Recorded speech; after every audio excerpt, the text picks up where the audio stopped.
오늘 아침 이란의 보복 공격 이후 전 세계 이목이 미국과 이란으로 쏠렸습니다.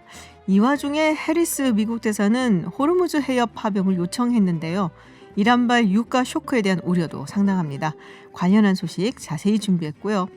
세월호 참사 당일 구조 업무를 제대로 하지 않은 혐의를 받고 있는 해경 수뇌부에 대한 구속 여부가 오늘 결정되죠. 소식 들어온 대로 알려드리겠습니다. 네, 그리고 중국에서 집단 발생한 원인 불명 폐렴과 유사한 증상을 보인 환자가 국내에서 발생했다는 속보가 있었습니다. 뉴스 들어온 대로 마찬가지로 전해드리겠습니다. 김지윤의 이브닝쇼 시작합니다. 서울타임즈 시간입니다. 오마이뉴스 박정호 기자 그리고 정상근 기자 나오셨습니다. 어서 오세요. 네, 안녕하세요. 네, 코너 시작하기 전에 또 한 가지 안내 말씀드리겠습니다. 청취율 조사 기간이 시작이 돼서요. 저희 이브닝쇼에서도 청취율 조사 기간을 맞아 여러분께 감사의 마음을 전하고자 선물을 대방출하고 있습니다. 물론 청취율이 잘 나오기를 바라는 마음에서 하는 것도 맞습니다. 네, 앞으로 2주간 저희가 깜짝 퀴즈 내드릴 텐데요. 정답 보내주시면은 추첨을 통해서 커피 쿠폰 보내드립니다. 많이 준비했으니까요. 그리고 애정어린 문자 많이 보내주시고 언제 어디서 퀴즈가 나올지 모르니까 계속 들어주시기 바랍니다. 네, 빨리빨리 가봐야 될 것 같은데요. 네. 아침에 깜짝 놀랐어요, 저도.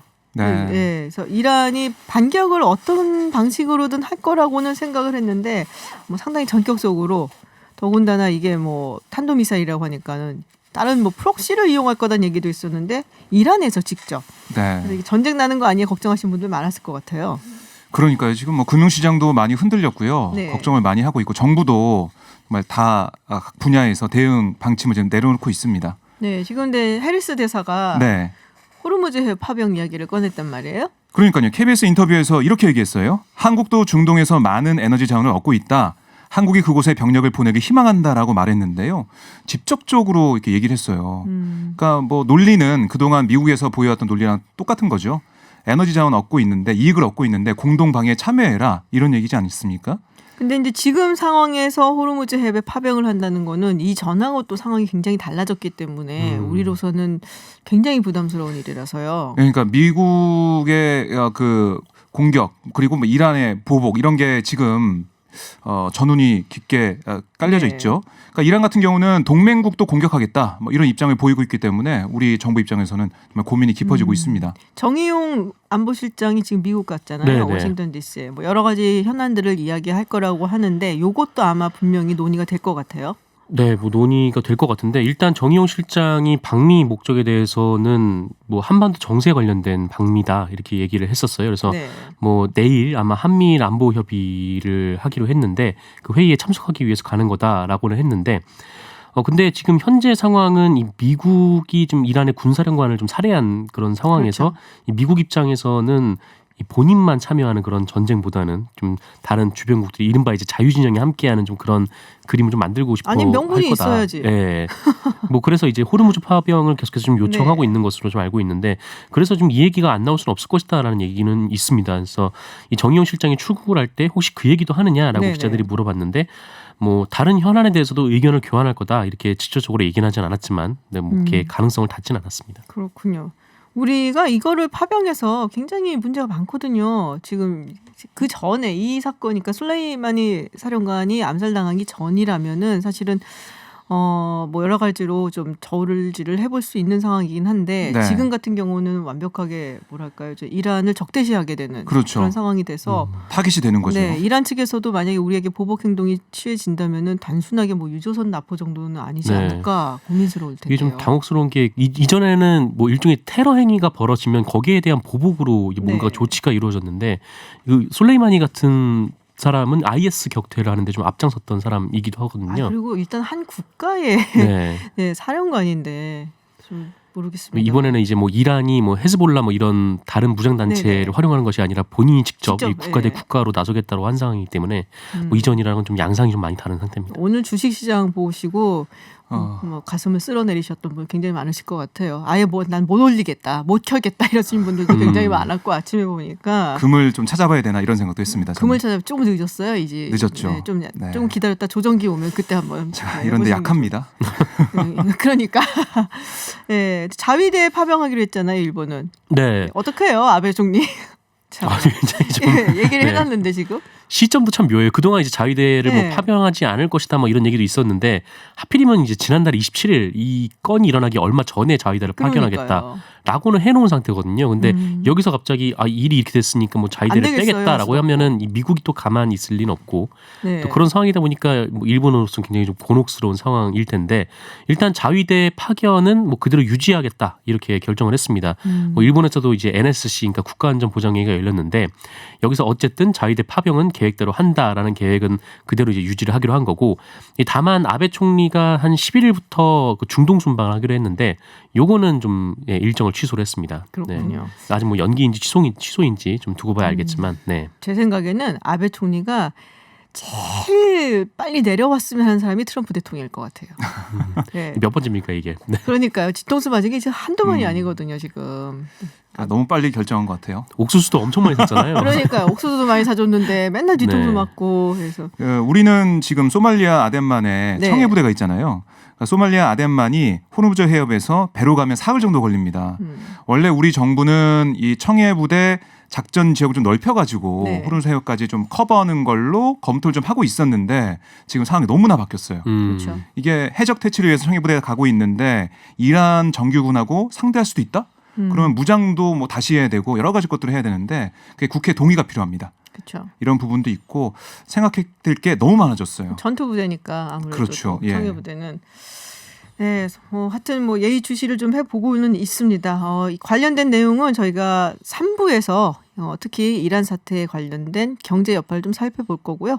그리고 또 이기범 박사 오늘 월드클래스에서는 국제법 관련해서 요 사태를 한번 짚어볼 예정입니다.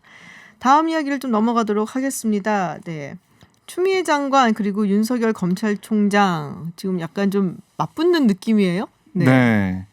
그러니까 어제 첫 상견례 했잖아요. 네. 뭐 덕담이 오갔다라고 법무부와 대검에서 얘기를 했는데요.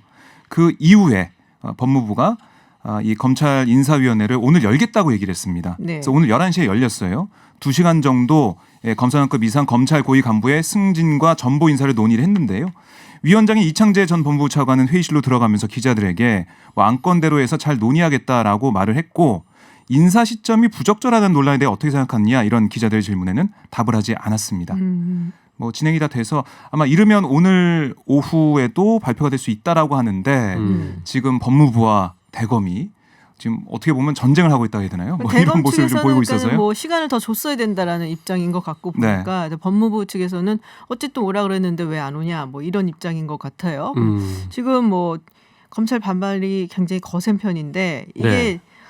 그거는 뭐 의견을 듣겠다라고 추미애 장관이 이야기를 했었잖아요. 네, 그렇죠. 네, 근데 보통 상례적으로 의견을 듣는 건지 아니면 진짜 공유를 해서 함께 짜는 건지 뭐 일반인들은 잘 모르거든요. 일단 법적으로는 이 검찰청법 34조 1항에 네. 나와 있는 내용인데 이걸 보면 이 검사 인사와 관련해서 법무부 장관이 검찰총장의 의견을 듣도록 돼 있어요. 그러니까 이게 지난 2004년에 이 강금실 당시 법무부 네네. 장관이 검찰 인사를 하면서 이 검찰 개혁을 명분으로 총장하고 좀 상의를 하지 않았거든요. 근데 이것 때문에 검찰이 굉장히 좀 반발을 했고 이후에 이제 정치권에서 이러면은 뭐 검찰의 독립성이 해치니까 뭐 이거 뭐 보완책으로 만들어 놓자 하면서 이 검찰총장의 의견을 듣는다라고 얘기를 해놓은 거거든요. 근데 문제는 이 의견을 듣는 거랑 그 의견을 반영하는 거랑은 좀 다르죠. 네. 라는 거죠. 그래서 이 검찰에서는 아니 인사안을 내놓고 인사안을 우리한테 보여줘야 우리가 의견을 내놓는 거 아니냐라는 네. 거고 이 법무부 측에서는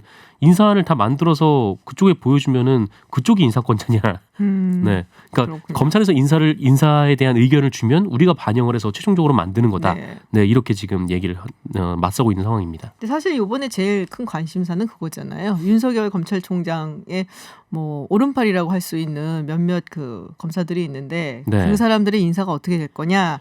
뭐 대표적인 인물로 나오는 게 이제 한동훈 네. 검사. 네. 검사가 있는데. 아니 근데 뭐 한동훈 검사뿐만 아니라 윤석열 검찰총장이 검찰총장으로 취임하면서 그때가 이제 그 전임 장관 박상기 법무부 장관의 네. 임기 후반부였거든요. 그래서 법무부에서 검찰 인사에 뭐 거의 이제 개입을 안 했어요. 거의 뭐 윤석열 검찰총장이 만든 인사 아니라서 사실 거의 대부분의 이 대검 그러니까 검사장급 인사가 사실상 윤석열 총장의 인사라고 봐도 좀 무방합니다. 그래서 만약에 검사장 인사가 뭐 조금이라도 이루어지든 뭐 중폭이든 이루어지더라도 그것이 이제 윤석열 검찰총장의 뭐 팔을 잘랐다, 뭐 다리를 잘랐다 이렇게 해석이 나올 수밖에 없는 그런 상황이기도 해요. 상황이 이제 이미 그렇게 됐다라는 네네. 말씀이신데요. 이쯤에서 퀴즈를 낼까? 갑자기요? 갑자기 원래 깜짝 퀴즈였어요. 갑자기 네. 내야죠. 그러니까. 진지한 와중에. 네. 진지한 출연자까지 와중에. 깜짝 놀라면 어떡합니까?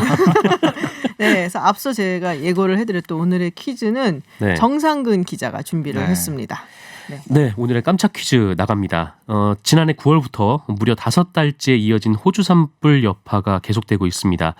이로 인해서 서울 100배에 가까운 면적이 잿더미로 변하고 야생동물만 5억 마리가 죽었다라고 하는데 그중에 호주를 상징하는 이 동물이 이번 산불로 사실상 멸종 위기에 처했다라고 합니다. 생태학자들은 다른 야생동물과는 달리 이 동물이 움직이는 것을 싫어하고 느릿느릿한 습성으로 피해가 컸다라고 얘기를 하는데요. 유칼립투스 잎을 주식으로 하는 이 동물은 어떤 동물일까요? 네. 한 가지 힌트를 드려야 됩니까? 힌트 주셔야죠. 네. 한 가지 힌트를 드리자면 귀여운 동물입니다. 네. 네. 그거 말고 또 있잖아요. 네? 아니 네. 제가 동일해서 저를 닮은 동물이라고 여기 써놓으셨던데 네. 사람들이 닮았네요. 다른 닮았어. 동물을 얘기를 하실까봐 뭘? 네? 놓고 아니요, 일단 닮았어요. 넘어가겠습니다. 네. 예. 사실은 굉장히 좀 안 좋은 뉴스고 슬픈 뉴스긴 한데, 네, 또 정상근 기자가 소개를 해주시니까 네. 또 분위기가 좀 달라진 느낌도 좀 들고요. 아, 네. 좀 불이 좀 빨리 꺼졌으면 좋겠어요. 그러니까요, 진짜. 빨리 네. 좀 꺼졌으면 좋겠어요. 여행 가시는 분들도 많은데.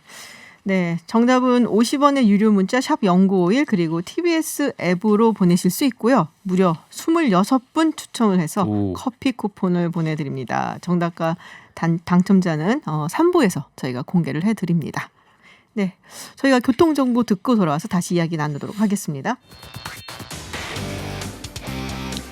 네, 서울타임즈 돌아왔습니다. 정세균 국무총리 후보자 청문회 이야기를 좀 해보겠습니다. 오늘은 분위기가 좀 어땠는지 궁금한데요.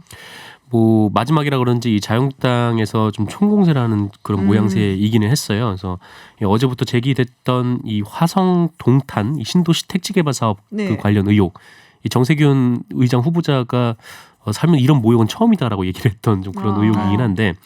그거랑 뭐 포스코 건설 송도 사업 매각 의혹 그리고 후원금 뭐 채무 문제 뭐 이런 것들이 언급이 됐는데 그런데 정세균 그 후보자를 보면은 뭐 그렇게 뭐 크게 이해가 안 될 그런 상황은 아니었던 것처럼 조곤조곤 설명을 또 잘했어요. 그래서 이게 네. 좀 뭐랄까 하여튼 자유한국당이 좀 불타는 의혹과는 달리 그 청문회가 이렇게 크게 화제가 되지 못하고 예, 그냥 이대로 좀 끝나가는 분위기 네, 좀 그런 상황입니다. 그렇군요.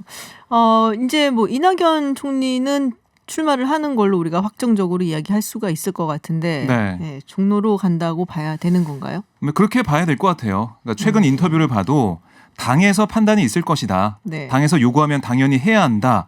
내가 먼저 이것 주십시오. 이렇게 일철 않고 있다라고 답을 했는데요.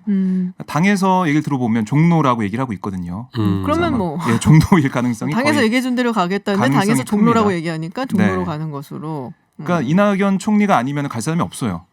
당에서도 누굴 데려가서 종로에 상징적인 그 종로 지역구에 띄울 수가 없습니다. 그 중진이 있었던 지역이고요. 그렇군요. 네, 이낙연 총리가 호남 정치인으로서 정세균 지금 후보자 겹치는 부분이 있어요. 호남 출신에다가 다선에다가 그리고 점잖은 이미지 이런 것들이 있기 때문에 저는 이낙연 총리 말고는 다른 사람이 가긴 쉽지 않다 이렇게 보여집니다. 근데 우리가 지난번에 얘기를 했었던 것 같은데 지금 청와대에서 한 60명 가까이가 출사표를 낼 거다라고 했잖아요. 네. 뭐 그 숫자가 정말 그대로 될지 안 될지는 좀 두고 봐야 되긴 한데. 70명 가까이 된다고 하더라고요. 70명? 네. 근데 지금 양정철 민주연구원장이 좀 부정적인 반응을 보이고 있다. 너무 청와대에서 많이 출마하는 거 아니야? 이런 얘기를 하고 있더라고요. 네. 그러니까 이 부정적인 반응은 네. 작년부터 있었죠. 작년에 40명 정도 출마한다고 할 때부터 그때 좀 부정적인 입장을 밝혔습니다. 그러니까 청와대는 대통령 덕보려고 하면 안 된다 이런 입장을 밝히긴 했었는데요. 이번에 6일 당 고위전략회의에서 그러니까 일삼벨트라고 하죠. 그러니까 이 유은혜 장관하고 김현미 장관 김현미 지역구 거기 전략 공천을 할 가능성이 높은데요. 음. 왜냐하면 두 장관이 당에 복귀해서 출마할 가능성이 컸습니다. 근데 출마 안 한다고 하니까 준비가 돼 있는 그런 부분들이 아니에요. 그래서 그런 부분은 전략 공천할 가능성이 큰데 거기에 뭐 한준호 전 뭐 청와대 행정관이나 고민정 당 대변인 뭐 이런 얘기 하마평이 좀 오르고 있어요. 근데 어떻게 보면 그 지역은 약간 좀 편한 그런 꽃길처럼 과연 보이잖아요. 그럴까요? 일산 분위기 별로 안 좋던데요. 그렇지 않을 수도 있지만 어쨌든 그 중진 의원이 있는 네. 곳이니까 꽃길이라는 이미지가 있어요. 그러니까 그런 걸 보면 양장철 원장이 볼 때는 청와대 그 명함으로 꽃길을 걷게 된다. 이거는 좀 그 전체적인 총선 전략으로 봤으면 좋지 않은 거죠. 그런 얘기 좀 하고 있고 또 윤건영 그 실장 이제 뭐 사표 수리 중이니까요. 네. 근데 구로 올해 출마한다는 네. 그런 얘기 나오고 있잖아요. 가능성이 큰데요. 여기에 대해서도 지금 여러 가지 얘기 나오고 있습니다.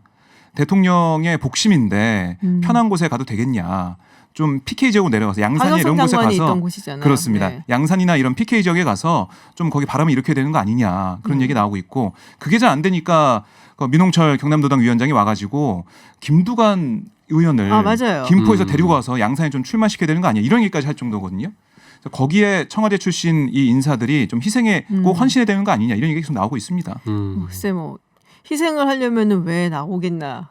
험한 길을 뭐하러 가겠나 싶은 생각도 좀 들긴 하는데 고민정 대변인 이야기가 나와서 그런데 고민정 대변인이 나경원 의원의 대항마예요?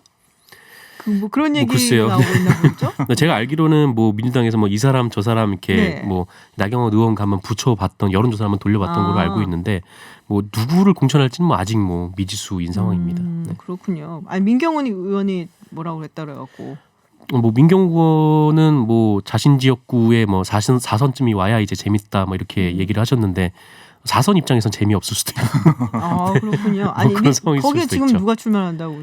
이정미 정의당 의원 그리고 이정미 예. 의원이. 그리고 이제 그 송영길 의원, 그러니까 인천에서는 네. 굉장히 중진인데 네. 송영길 의원이 그쪽으로 간다라는 얘기도 있고 뭐 네. 어쨌든 서른 많습니다. 그래서 민경훈 의원 입장에서는 뭐 이렇게 돼야 좀 재밌어졌다라는 표현을 그렇게 하신 것 같아요. 네. 굉장히 네. 오늘 자신감. 나경원 뭐 위원장이 인사청문회에서 사회를 봤는데 그때 그 더 팩트라는 언론사에서 네네. 사진을 찍었는데 그걸 보면 이 나경원 대항마 뭐 고민정 이 얘기 나와요. 그 기사 링크를 보는 사진이 찍혔더라고요. 나경원 의원도 좀 생각을 하고 있는 게 아닌가, 관심이 좀 있는 게 아닌가. 하필 그걸 보고 있어서 사진 찍는데. 네, 사진에 관심이 있지 않을까 생각이 들고요. 이 동작을 지역구 같은 경우가 뭐 그렇게 나경원 의원한테만 유리한 지역구는 아니에요, 사실. 보면 2012년에 2014년이죠. 그 노회찬 네. 의원하고 네네. 그 야권 단일 후보 노회찬 후보하고 붙었을 때 노회찬 후보가 48.7%, 나경원 후보가 49.9% 박빙이었거든요. 그러니까 지난 총선 때는 또 허동준 민주당 후보가 31.5%, 장진영 국민의당 후보가 24.5% 득표했습니다. 그러니까 합치면은 나경원 의원의 43.4%보다 많이 나왔어요. 그래서 단일 후보만 된다면 민주당 쪽에서도 해볼 만하다 그런 지역이에요. 꼭 고민정 대변인이 가서 그 이슈가 되는 것보다 어떤 후보가 가더라도 승산은 있다 민주당 입장에서 이렇게 볼 수가 있습니다. 그렇군요. 그래서 이수진 뭐 전 부장판사 얘기도 나오고 있고요. 여러 가지 얘기 나오고 있죠. 지금 이제 안철수 전 대표가 이제 와서 어떤 행보를 보이냐가 또 이제 관심사가 되고 있잖아요. 바른미래당 측에 새 인사를 보냈다. 그러면 일단은 바른미래당으로 복귀를 하는 것이냐? 거기서 네. 또 물론 이제 손학규 대표가 버티고는 있는데 어떻게 네. 보세요들? 저는 우선은 뭐 바른미래당으로 갈 가능성이 크다라고 생각이 돼요. 네. 새 인사 메시지를 바른미래당에 보낸 그런 의미가 있을 거로 보고요. 네네. 첫 문장이 사랑하고 존경하는 바른미래당 당원 동지 여러분 뭐 이렇게 돼 있는 애정을 표현하는 모습. 그리고 바른미래당의 현 상황이 자신의 책임이다. 호남에 기반을 둔 국민의당이 먼저 손을 내밀어서 역사의 물줄기를 올바른 방향으로 바꾸려는 순수한 의도였지만 뭐 과정에서 설득이 부족했고 결과는 왜곡됐다. 반성하고 성찰하는 모습을 보였기 때문에 바른미래당으로 와서 안철수계 비례표 의원들과 함께 손을 잡고 손학규 대표의 좀 사퇴 요구나 뭐 이런 걸 좀 요구하면서 바른미래당 안에서 세력을 키워나가지 않을까 이런 생각을 좀 해봅니다. 청상근 기자는 어떻게 보세요? 어디로 갈까요? 저도 바른미래당으로 네, 일단 원내 복귀를 해야 그다음에 그 다음에는 어떤 행보가 기다리고 있을까요? 아마 바른미래당을 뭐 재창당을 하든지 아니면 네. 손학규 대표가 계속 버티고 있다면 나와서 이제 신당 창당을 하든지 왜냐하면 일단 지금 현재 바른미래당 소속이잖아요. 이 바른미래당에서 탈당을 한 바가 없기 때문에 네. 네, 일단 원래 들어오자마자 이제 탈당하는 모습이 그렇게 뭐 책임 있어 보이진 않고 뭐 바른미래당 아까 말씀하셨듯이 그 당원들에게도 이 편지를 보냈다는 거 보면은 이 바른미래당으로 일단 복귀를 하려는 생각은 가지고 계신 것 같습니다. 그럼 아이디어란 시나리오라 한다면은 바른미래당으로 복귀를 해서 접수를 하고 그 다음에 뭐 네, 이제 당명과 네. 이제 정체성을 바꾸는 좀 재창당을 재창당을 거친 거친 뒤에 거치고 네. 뭐 일각에서는 국민의당 시즌 2다. 네. 당명도 국민의당으로 바꾼 다음에 그러니까 4년 전에 있었던 돌풍이 이렇게 되는 거 아니냐 이런 얘기 좀 나오고 있어요. 그렇군요. 하여튼 항상 우리에게 이렇게 무궁무진한 그 상상력을 동원하게끔 만드는 분이라 갖고 네. 예, 안철수 이번에는 어떻게 어떤 될까? 새 정치를 보여줄까 네, 한번 보시죠. 알겠습니다. 네. 가시기 전에 우리 정상근 기자 한 번만 퀴즈를 더 내주시죠. 아, 네, 또 마지막 퀴즈 내나요? 거 이렇게 네. 빼먹지 마시고 꼭 내주세요. 네. 네, 지난해 9월부터 이 무려 5달째 이어진 호주 산불 여파가 계속되고 있습니다. 이로 인해서 서울의 100배에 가까운 면적이 잿더미로 변했고요. 야생동물만 5억 마리가 죽었다라고 하는데요. 그중 호주를 상징하는 이 동물이 이번 산불로 사실상 멸종 위기에 처했다라고 합니다. 생태학자들은 다른 야생동물과는 달리 이 동물이 움직이는 것을 싫어하고 이 느릿느릿한 습성으로 피해가 컸다라고 얘기를 하는데요. 유칼립투스 잎을 주식으로 하는 이 동물은 어떤 동물일까요? 네, 한 가지 힌트를 드리자면 귀여운 저를 닮은 동물입니다. 네. 네. 그 부분에서 약간 머뭇거리셨는데 네. 할까 말까 고민이 아직도 되네요. 네. 동의했어요. 근데 닮았다. 네. 굉장히 뭐 마음 아프고 참 비극적인 소식이긴 합니다만 빨리 호주 산불이 꺼지기를 바라면서 네. 오늘 그와 관련된 퀴즈 내드렸습니다. 정답은 50원의 유료 문자 샵 0951 그리고 TBS 앱으로 보내실 수 있고요. 26분 추첨해서 커피 쿠폰 쏴드립니다. 3부의 정답과 당첨자 발표하겠습니다. 네, 서울타임즈 국내 뉴스 여기서 마치겠습니다. 오마이뉴스 박정호 기자 그리고 정상근 기자와 함께했습니다. 고맙습니다. 고맙습니다. 네, 서울타임즈 전주현 캐스터와 함께하는 외신 소식 코너입니다. 어서 오세요. 네, 안녕하세요. 오늘 뭐 하루 종일 이 소식 때문에 바쁘셨을 것 같아요. 네, 네. 다른 뉴스가 거의 다 묻혀버렸죠, 사실. 잠식됐죠. 네. 네. 다 묻혔습니다. 네, 이란이 이라크 내에 있는 미군 기지를 탄도 미사일로 공격을 했습니다. 지금 뭐 사상자 숫자 이야기가 미국하고 이란 측의 입장이 좀 다른데 일단은 이란 측에서는 80명, 네. 미국 측에서는 아직까지는 확인된 바 없다. 네. 라고 밝히고 있죠. 그렇습니다. 이란이 현지 시각으로 8일 새벽에 미군이 주둔하고 있는 이라크의 알 아사드 또 아르빌 공군 기지에 수십 발의 미사일 공격을 감행했는데요. 작전명이 순교자 솔레이마니를 위한 작전이었습니다. CNN이 미군 소식통을 인용해서 지금까지 사상자는 없는 것으로 보인다 이렇게 얘기를 했고 미사일이 공격하기 전에 군대가 대피소의 벙커에 도달할 수 있을 만큼 충분한 경보를 전달받았다 이렇게 보도했습니다. 국방부 대변인도 이란의 보복 위협이 증가한 상황이었기 때문에 미국이 현재 부대의 경계 수준을 높여왔다. 그래서 네. 대피를 할 수 있었다 이렇게 얘기를 했고요. 미국 정부 관계자가 기지 두 곳에 미사일 15발 공격을 받았는데 10발이 아인 알사드 기지에 꽂혔고 4발은 목표물을 타격하지 못했고 사상자는 거의 없다 이렇게 전한 것으로 알려졌습니다. 그래서 트럼프 대통령이 트위터에 다 괜찮다 뭐 이런 글을 올렸죠. 네네. 그리고 이란 국영 방송은 이라크 내에 있는 미국 목표 지점에 미사일 15발을 발사했는데 기지 하나가 완전히 파괴됐고 미국인 테러리스트 80명이 죽고 미군의 드론, 헬리콥터, 군사 장비가 심각한 손상을 입었다 이렇게 밝힌 것으로 알려졌습니다. 근데 이게 이제 이란에서 밝힌 것이고 네. 그거를 로이터 통신이 보도를 했는데 했습니다. 제가 사실은 아침에 그게 있었거든요. BBC하고 블룸버그 헤드라인에 네네. 15명이 사망했다는 얘기가 올라왔었어요. 네네. 그래서 결국엔 사망자가 어쨌든 숫자가 다르지만은 그렇습니다. 발생한 것인가 네. 했는데 미국 펜타곤에서는 아직까지 밝혀진 바 없다. 그렇습니다. 라고 이제 공식적으로는 아직 모른다라고 이야기를 한 상황이란 말이에요. 지금 계속 뭐 그렇게 얘기가 보고는 나오고 있죠. 있다는데. 네네.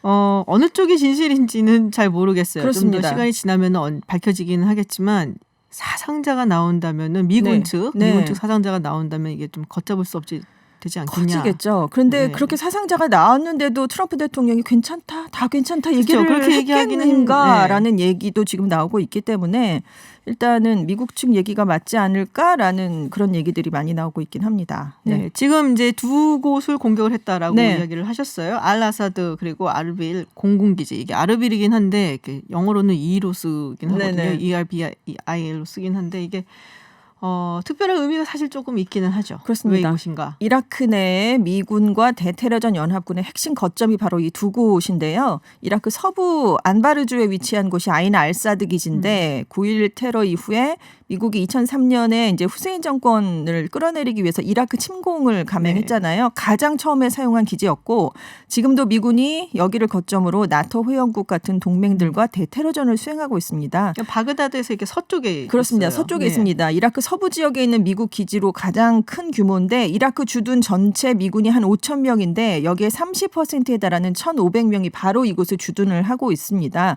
그 트럼프 대통령이 취임 이후에 첫 번째로 방문한 전투 지역도 바로 이곳이었고요. 2018년 크리스마스 네. 그때 깜짝 방문 했었죠. 깜짝 방문. 네네. 지난 크리스마스에는 아프가니스탄을 갔고 네네. 2018년 크리스마스에 깜짝 방문을 해서 그때 이제 사진 찍고 막 그랬었죠. 그렇습니다. 그리고 아르빌 기지는 이라크 북부에 있는 쿠르드 자치주의 주도 인근에 위치한 곳인데요. 미국을 포함한 연합군 또 이라크군의 IS와의 전투에서 중요한 의미가 있는 곳입니다. 델타 포스가 바로 이곳에 주둔을 해 있고요. 알 바그다디를 제거하는 작전에 투입된 공군 기지가 바로 여기입니다. 그리고 이라크전 당시에 우리나라의 자이툰 부대가 파병됐던 곳도 바로 아르빌 기지였습니다. 그러니까 일부러 약간 좀 상징적인 의미를 그렇습니다. 두고선 여기를 공격을 했다라고들 이야기들을 좀 하고 있죠. 네, 지금 뭐 이란 측에서 반응이 그러니까 어떤 식으로든 보복 행위가 있을 거라고는 생각을 네네. 다들 했어요. 그렇죠. 그냥 넘어갈 수는 없는 네네. 상황이기 때문에. 근데 이제 많은 분들이 생각을 하기를 뭐 헤즈볼라라든지 뭐 이런 무장 단체를 이용해서 그래서. 프록시라고 우리가 얘기를 했었죠. 네네. 그러니까 직접 이란이 나서지는 않을 것이다라고들 봤었는데 직접 이란이 나서서 그렇습니다. 그것도 탄도미사일을 이용을 했기 때문에 상당히 많은 사람들이 예상했던 것보다 수위가 높다라고들 네. 얘기를 하고 있고요. 근데 여기서 만약에 미군 사상자, 미국인이 죽었다라는 얘기가 나온다면 이거는 굉장히 크게 파장이 파장이 있을 것 같은데 네. 그래서 이란이 그 부분만 일부러 피한 것이 아니냐라는 네. 얘기도 사실 나오고 있습니다. 그렇습니다. 그래서 비례적 대응을 한다 이런 얘기를 이제 이란 측에서 했는데 지금 폭격을 가한 시간이 새벽 1시 20분이었는데요. 솔레이마니 사령관이 폭격을 당해서 사망한 바로 그 시간에 일부러 지금 미사일을 발사했다 이런 얘기가 나오고 있고요. 솔레이마니 사령관이 사망한 지 닷새 만이었고 그래서 이제 키사스 원칙을 부각한 게 아니냐. 키사스 원칙이 뭐예요? 쿠란의 형벌 원칙인데요. 이거를 이제 우리식으로 어떻게 잘 알려져 있는 거냐면 눈에는 눈, 이에는 이 이렇게 많이 들어보셨죠. 예. 그래서 비이슬람권에도 잘 알려진 비례 대응의 원칙이 바로 키사스 원칙이라고 합니다. 이걸 이번에 처음 사용한 건 아니고요. 작년 7월에 이란의 유조선이 영국령 지브롤터 당국에 억류가 됐던 적이 있잖아요. 네네. 그래서 이란이 바로 보름 뒤에 호르무즈 해협을 지나는 영국 유조선을 바로 이 원칙에 의거해서 납포했던 적이 있고요. 유럽 국가들이 미국의 제재를 피하기 위해서 핵합의에서 서서히 발을 빼니까 이란도 미국처럼 단번에 핵합의에서 탈퇴하는 게 아니라 네. 같은 수위로 단계적으로 이제 핵합의 이행 수준을 줄인 것도 바로 키사스 원칙으로 지금 설명이 되고 있습니다. 네, 지금 미국의 자국 항공사들의 이란 지역 상공 운항하는 네. 것을 금지를 했는데 그리고서는 정말 안타까운 일인데 우크라이나 비행기가 한 대가 지금 추락을 했어요. 이게 추락했습니다. 기체 결함으로 사실 네네. 보고 있는 거죠. 근데 그렇습니다. 하필 이때 이 시점에 네. 또 추락을 해서 지금 왜 그랬을까 약간 지금 많은 분들이 또 관심을 갖고 굉장히 있죠. 놀랐죠. 많은 네네 분들이. 그렇습니다. 일단 필리핀 정부도 자국 시민들한테 즉각 이라크를 떠나라 이런 명령을 내리기도 했고요. 세계 여러 주요 항공사들이 이란 영공을 피해서 항로를 이미 변경했거나 아니면 일부 항공편을 취소한 상황입니다.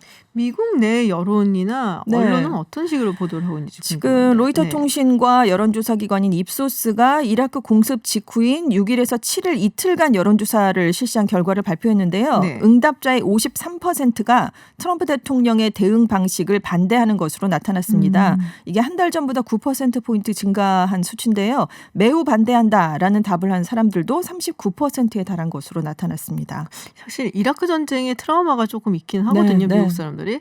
근데 막상 무슨 이제 조치가 나온다고 하고 그러면은 처음에는 지지할 가능성이 좀 높아요. 그렇죠. 제 생각에는 네. 아무래도 뭐 우리나라 그러니까 미국이 자국이 무슨 뭐 전쟁을 한다든지 네. 이란하고 무슨 뭐 격돌을 한다든지 그러면은 지지는 하겠는데 이게 오래 오래 간다면은 가면 그때는 또 상황이 어떻게 변할지 그렇습니다. 모르겠다라는 생각은 들기는 합니다. 내일 아침에 트럼프 대통령이 대국민 성명 발표를 한다고 했는데 이게 원래는 오늘 그러니까 네. 우리 시각으로 오늘 오전에 네네. 하기로 됐었는데 미뤄진 거잖아요. 그렇죠. 그러니까 미국 시각으로는 밤에 발표를 하기로 돼 있었는데 그러니까 우리 안전보장 시간으로는 아마 밤에 굉장히 늦은 밤에 네네. 이제 나올 것이라고 예상이 그렇습니다. 됩니다. 과연 무슨 얘기를 트럼프 대통령이 여기서 할까? 그러니까 뭐 전면전으로 확대를 할지, 설마요. 재보복을 할지, 아니면 그냥 대화로 약간 여지를 남겨둘지 지금 어떤 얘기를 할 것이냐. 이게 모든 것은 트럼프 대통령의 입장에 달려 있다 이런 얘기가 나오고 있는데요.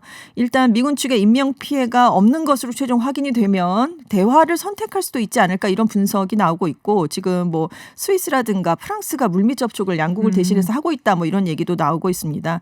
근데 일단 미국은 이미 B-52 전략 폭격기 6대를 중동 지역에 이미 급한 상황이고요. 그리고 11월 재선이 무엇보다 가장 중요한 당면 과제이기 때문에 트럼프 대통령이 재보복을 할까의 여부도 역시 대선에서의 득실을 따져서 이루어지지 않겠느냐.